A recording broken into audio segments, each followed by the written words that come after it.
तो नमस्कार, मैं अनुज वर्मा और आप देख रहे हैं लक्ष्य संधान। आप सभी को प्रणाम निवेदित करता हूँ। आप सभी का लक्ष्य संधान के समूह पर अभिवादन।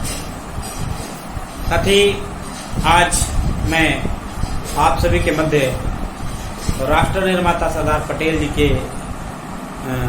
विद्यार्थी जीवन का एक किस्सा शेयर करूंगा। साथियों, जब सरदार पटेल के बारे में आप पढ़िए, जानने की कोशिश करिए, तो पता लगता है कि सरदार वल्लभ भाई पटेल विद्यार्थी जीवन से ही बहुत ही विद्रोही स्वभाव के थे। विद्रोही इन द सेंस, वो गलत को गलत और सही को सही मानने में हरगिज परहेज नहीं करते थे।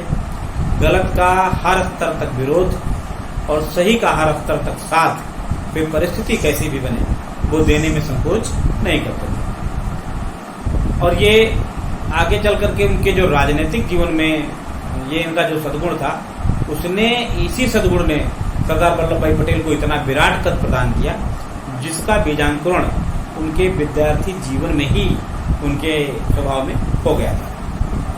किस्सा सुनिए। नाडियाद में सरदार पटेल अध्ययनरत थे। उनके विद्यालय में एक शिक्षक थे, महानंद जी। बहुत ही सरल स्वभाव के शिक्षक थे और विशेष बात यह थी कि सरदार पटेल को वो बहुत ही अधिक स्नेह करते थे और सरदार पटेल समेत समस्त छात्र महानंद जी की भी बड़ी इज्जत करते थे। नाडियाद नगर पालिका का चुनाव होना था।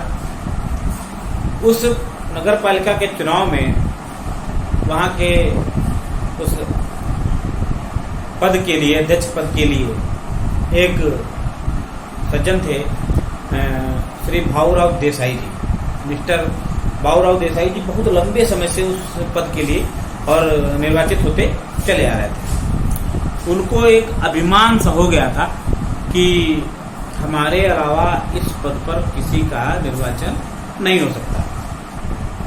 कमोबेश निर्विरोध ही हो जाना। यदि कोई सामने चुनाव में आता था तो बहुत अच्छी स्थिति में नहीं रहता था। फिर भी महानंद जो सरदार पटेल जी के शिक्षक थे, उनके मन में यह विचार आया कि क्यों ना नगर पालिका का चुनाव लड़ा जाए, और उन्होंने आम जन में अपनी बात सार्वजनिक रूप से घोषित करी। यह बात जब मिस्टर देसाई को पता चली तो मिस्टर देसाई ने बड़े ही व्यंग्यात्मक तरीके से उन शिक्षक महोदय का उपहास उड़ाना शुरू कर दिया।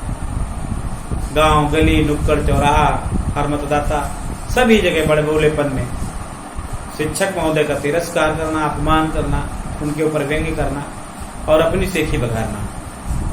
उनका बड़बोलापन इस स्तर का बढ़ गया कि एक नुक्कड़ सभा में उन्होंने यह कह दिया जनसंपर्क के दौरान कि यदि मैं चुनाव हार गया और ये अदना सा शिक्षक जिसकी कोई हैसियत नहीं है और ये चुनाव जीत गया मुझसे, तो मैं अपनी मूछें मुड़वा करके और तभी घर से बाहर निकलूंगा।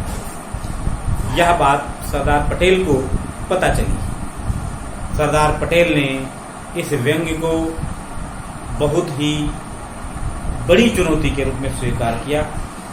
उन्होंने अपने गुरु से, शिक्षक से, श्री महानंद जी से पूरी तरीके से उन्हें आश्वस्त किया कि आप चुनाव की तैयारी करिए, हम सब लोग आपके साथ हैं। सरदार पटेल का उस समय छात्रों के बीच बहुत अच्छा व्यवहार था, बहुत अच्छी पकड़ थी। उन्होंने पूरा समूह तैयार किया, रात दिन मेहनत करके और पूरी नीति निर्धारण के साथ चुनाव में परिश्रम करके, और श्री महानंद जी को सरदार पटेल चुनाव जिताने में सफल हो गए।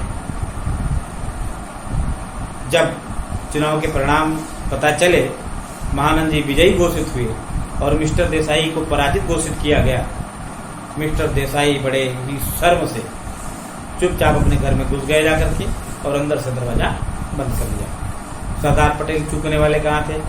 उन्होंने नाई को बुलाया, बाजे गाजे के साथ, पूरे समूह के साथ, अपने सभी यार दोस्तों के साथ उनके घर पर जा दम के घंटों नारेबाजी, घंटों ढोल नगाड़ा ताशा बाजा बजता रहा। नारेबाजी होती रही, देसाई बाहर आओ मूछ बनाओ, देसाई बाहर आओ मूछ बनाओ। लेकिन हमारे संकोच के, लज्जा के देसाई घर से बाहर नहीं निकले। इस तरह से और सरदार पटेल ने उनको यह एहसास करा दिया कि किसी को भी कमजोर नहीं समझा जा सकता। तो यह किस्सा उस समय नाडियाद में हर जुमा पे चर्चा पे आया। सरदार पटेल को इस तरह के अनेक उदाहरण मिल जाएंगे सरदार पटेल के जीवन के, जो ये सिद्ध करते हैं कि वो गलत को गलत और सही को सही मानने में रंचक परहेज नहीं करते थे। सरदार पटेल के इस तरह के विद्रोही स्वभाव ने ही शायद उन्हें आगे चल करके और राष्ट्र पुरुष के रूप में इतना विराट कद प्रदान किया, जो कभी भी इतिहास से मिटाना तो दूर, उसको न्यून नहीं किया जा सकता है। कुछ किस्से अगले वीडियो में